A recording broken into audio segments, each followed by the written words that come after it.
world that is, some of you will smile now, we have a world where there's two types of people, they're chickens and eagles. And you've got all chickens are divine, but they have a different life from eagles. You've ever heard the story about the farmer who was going for a walk up in the Scottish Highlands and saw looked like this big nest and walked over to it and thought, wow, abandoned eagle's nest, that's unusual. And there was a single egg there. So he took it, and because he knows chickens and hens, he put the egg under his armpit to keep it warm or warm it up. And he walked back down to his farm, and he had a lot of chickens and an enormous chicken run. And you always have a broody chicken. Do you know what a broody is? It wants to sit on eggs and stops laying. And so he had several, and he got the biggest broody hen and put the egg under it.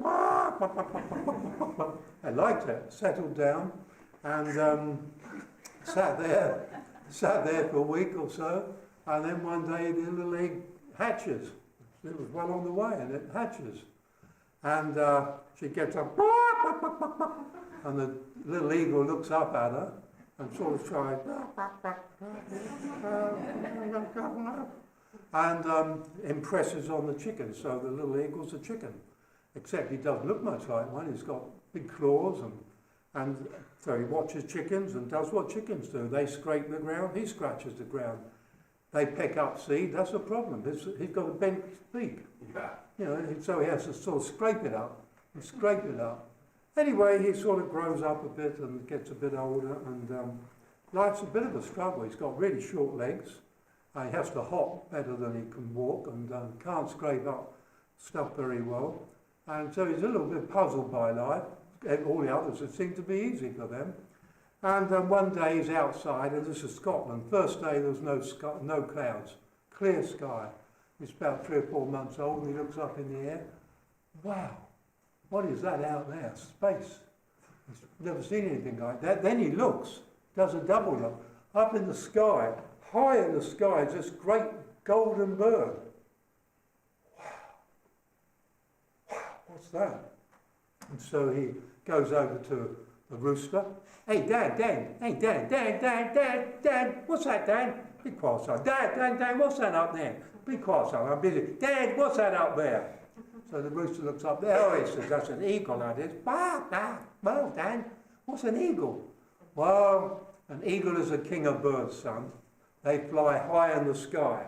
Well, why don't we do that, Dad? So it looks like a good idea, Dad, being up there, Dad. I wish I could, Dad. And he said, well, you see, this is what eagles do. They have big wings and they can fly.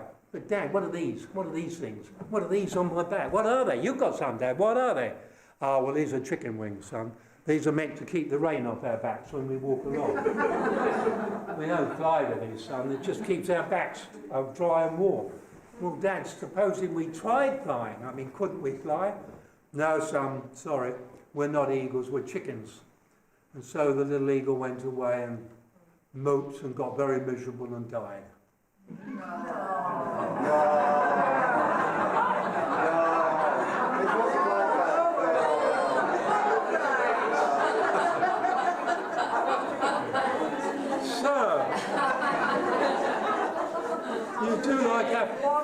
You like happy endings.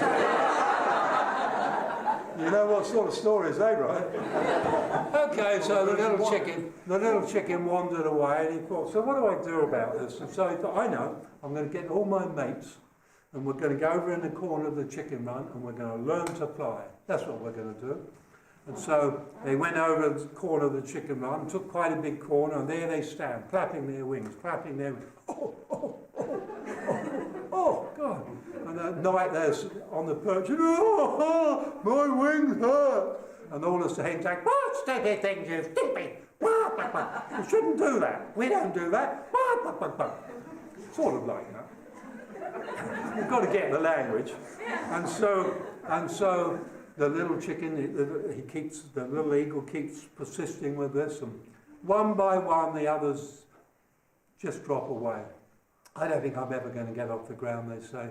So away they go, and he's finally left alone. He's standing in the middle of the chicken run now, and trying his wings, and the dust is flying all around. Go away! You're making a mess, go away!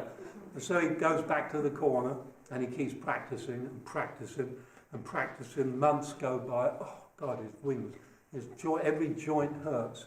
But very gradually, the pain is going away and his joints are getting better and his wings are developing muscles. He's getting muscles where he didn't have muscles before. The muscles are growing. And he's making progress, but he still hasn't left the ground, but he keeps at it. And all the others laugh at him. Oh, you stupid thing. You even look like a freak. And so he's hurt, wounded. But he keeps practicing. And one day, just before night, he was practicing and he came off the ground a little bit. I'm ready.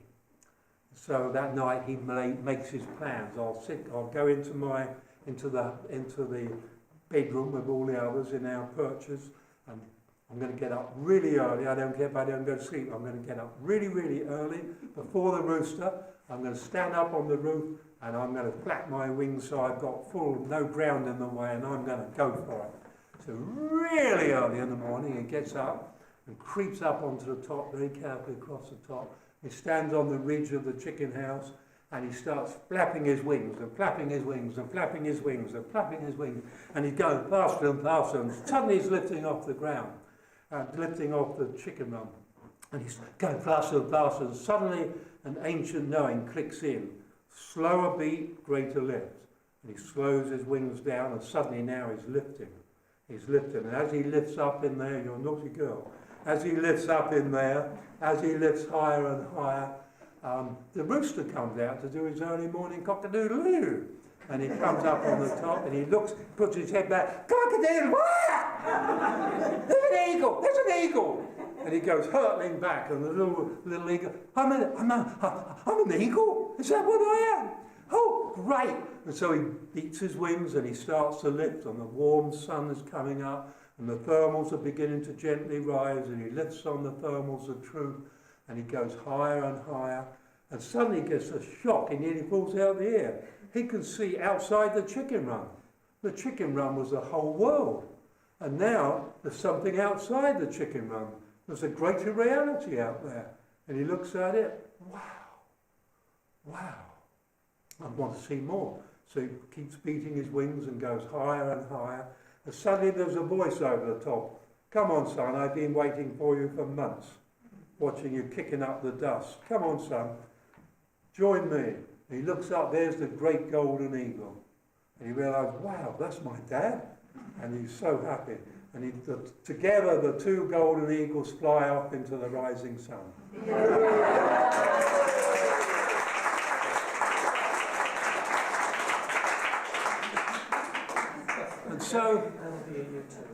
And so there is, and so we have to make a choice.